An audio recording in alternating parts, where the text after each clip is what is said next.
حين تعرف معنى أن تكون إنسانا ستعرف مباشرة أنك لا يمكن أن تقبل على نفسك أن تكون أصوليا، أن تكون أصوليا.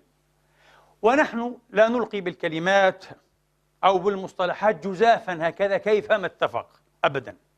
ولذلك سنبدأ من حيث انتهينا في الخطبة السابقة أيها الإخوة، لنذكر بتعريف الأصولية، بمحددات الأصولية. عن أي أصولية نتحدث؟ طبعا ليس هناك تعريف واحد متفق عليه، تعريفات كثيرة جدا متنازعة للأصولية، لكن في السنوات الأخيرة صار هناك نوع من التوافق تقريبا بين معظم الدارسين على هذين المحددين اللذين بدونهما لا يمكن أن يعد الشخص أيا كان أصوليا، وسواء انتمى إلى أصولية كما قلت سياسية أو دينية أو إلى أي أصولية من الأصوليات الكثيرة.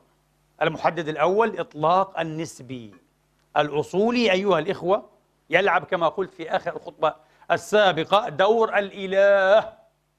لذلك أيها الإخوة هو سخيف جدا، الأصولي كائن سخيف. طبعا أعتقد أن أي إنسان سوي فينا، إنسان سوي بسيط عادي مش شرط أن يكون متعلما، حين يتصل حبله بحبل أصولي ما، مسيحيا كان هذا الأصولي أو يهوديا أو مسلما أو غير ذلك، يشعر دائما وبعمق بشيء غير إنساني في هذا الشخص، في شيء غير إنساني، شيء غير محبب، شيء كريه. مهما حاول أن يموه عليك ويدعي التقوى والورع وخدمة الدين ومحبة الدين، تشعر أنه في شيء كريه، شيء لا ترتاح إليه، وتستعجب من نفسك، وربما اتهمت نفسك هنا بسبب الغلط. مش هقول الجهل، بس في جهل هنا طبعا بسبب الغلط، عدم المعرفة الدقيقة. المعرفة منقذة كما أقول، المعرفة منقذة تسهم بدور إنقاذي دائما.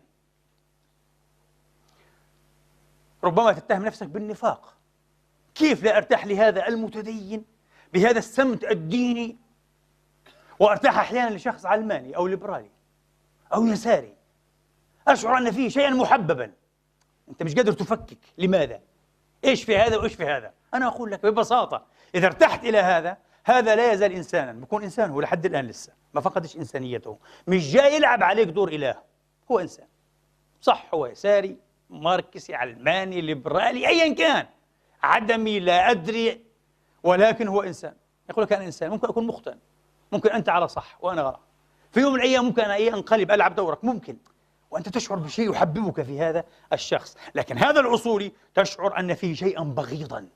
أنا أشعر بهذا دائما طيلة حياتي من صغري وأنا ابن المساجد، أشعر أن في الأصوليين شيئا كريها جدا لا تقبله روحي، لا تقبله نفسي.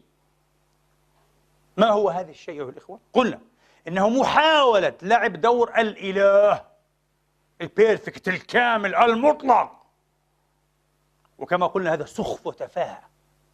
أن يلعب الأحمق دور فيلسوف تفاهة وسخافة، أن يلعب إنسان دور الله عز وجل جنون، هذا مش سخافة فقط، جنون.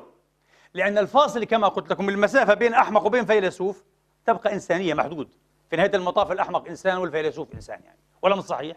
بينهما مشتركات كثيرة، في مسافة بلا شك بين أحمق وبين فيلسوف، لكنها مسافة محسوبة أيضا. لكن المسافة بين إنسان، وهذا الإنسان سيثبت بعد قليل أنه مجنون، فقد عقله، وبالتالي فقد أعظم مقوم للإنسانية. فالإنسان كائن عاقل، أرسطو يقول حيوان ناطق، يعني عاقل، ناطق معناها عاقل، مش معناها ناطق يعني بيتكلم، لا، ناطق معناها عاقل، يؤلف المعقولات، يدرك المعقولات الأولى والثانية، وقادر على التعاطي مع هذه المعقولات. هذا معنى الإنسان كائن عاقل. عاد رجع مجنونا، يريد أن يلعب هذا المجنون دور الله تبارك وتعالى. ما هي المسافة بين هذا المجنون وبين الله؟ لا نهائية. المسافة بين الإنسان العاقل أصلا وبين الله لا نهائية. كيف بين واحد جن بده يلعب دور إله، واحد يقول لي لا هذا كلام كبير ومبالغات وغلو، كيف؟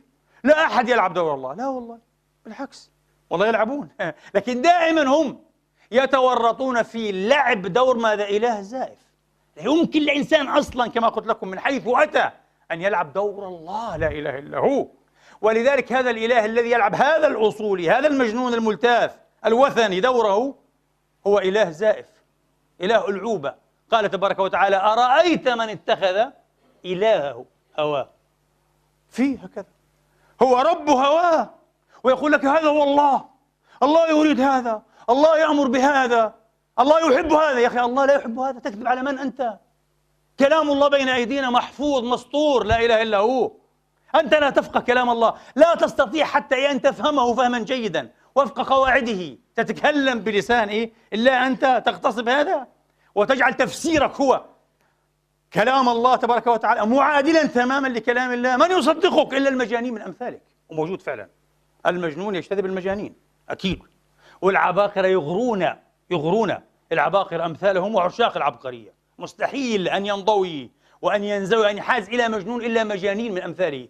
ولذلك فعلا أيها الإخوة تنادي عليهم أفعالهم بأنهم مجانين، واضح أن أفعال المجانين مصابون بلوثة. إذا المحدد الأول إطلاق النسبي، وكما قلت لكم أيها الأحباب إخواني وأخواتي، إطلاق النسبي كل شيء ينتمي إلى الإنسان نسبي، ما فيه.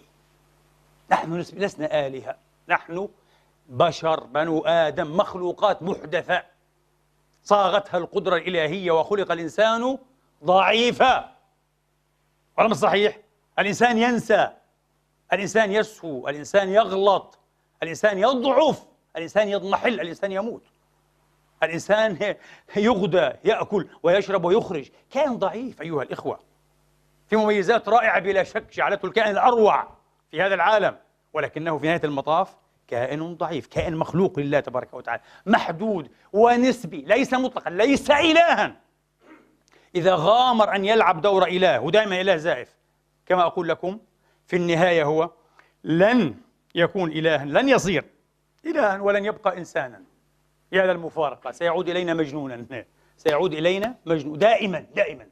كل من يلعب هذا الدور هو مجنون. انتبهوا، مهما موه عليكم بألفاظ طنانة، عبارات رنانة من مثل الطموح، الزعامة، القيادة، المهمة، الرسالة، تغيير العالم، صياغة العالم، إعادة سبك العالم، كله جنون. هذا كله جنون يغتر به أمثاله من المجانين. كل هذا لا يعنينا، كل هذا لا يعنينا.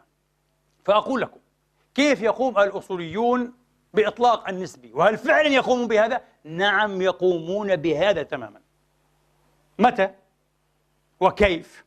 حين يصدرون إلينا فهومهم في النص المقدس على أنها نصوص مقدسة. هل يفعلون؟ يفعلون هذا بشكل واضح، لأنه يقول لك هذا هو الفهم.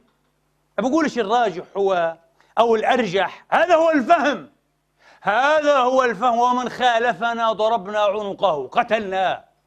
هذا مراد الله، هذا ما قال الله. يقول قال الله ويأتي بكلامه ثم يأتي بالآية. يعني هو يزعم 100% أن الله يريد هذا المعنى. من قال لك؟ في نهاية المطاف أنت إنسان، لا يمكن أن يتاح لك أن تفهم أي شيء في الكون إلا وفق حصيلتك المعرفية. قديش عندك معرفة؟ قديش عندك فهم؟ قديش عندك معلومات؟ قديش عندك سداد منهج؟ ولا مش صحيح؟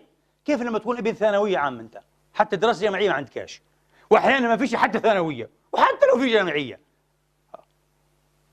إيش أنت؟ في نهاية المطاف أنت إنسان بسيط ومحدود. عرفت شيئا وغابت عنك، كما قال أبو نواس، هذا أحكم منك، هذا الشاعر أحكم منك. كل من يدعي في العلم فلسفة عرفت شيئا وغابت عنك أشياء، وغابت عنك أشياء. لكن هؤلاء يعادلون بين فهمهم وبين النص. كما قلت لكم والله الرسول لم يكن أصوليا بهذا المعنى أبدا. كم مرة القرآن راجع الرسول؟ يقرأوا كتاب الله الرسول، ماشي الشيخ فلان والمرشد فلان والقائد فلان ومولانا فلان وأبو فلان وأبو فلانة وعلانة. إيش هذا؟ الرسول. عفى الله عنك لما أذنت لهم. ولا مش صحيح؟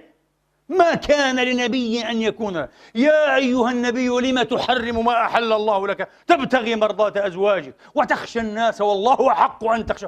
شيء آيات تدمدم كالرعود، شيء مخيف. على من؟ في حق من؟ خير البرية صلى الله عليه وآله وسلم تسليما كثيرا، محمد. الله يقول انتبه، تبقى بشرا رسولا، نعم، لكن قد تخطئ في اجتهاداتك، ويأتي الوحي يصوب مباشرة، صحيح؟ معناها كيف اللي إيه؟ مش رسول ومش نبي؟ كيف الصحابة؟ ما في.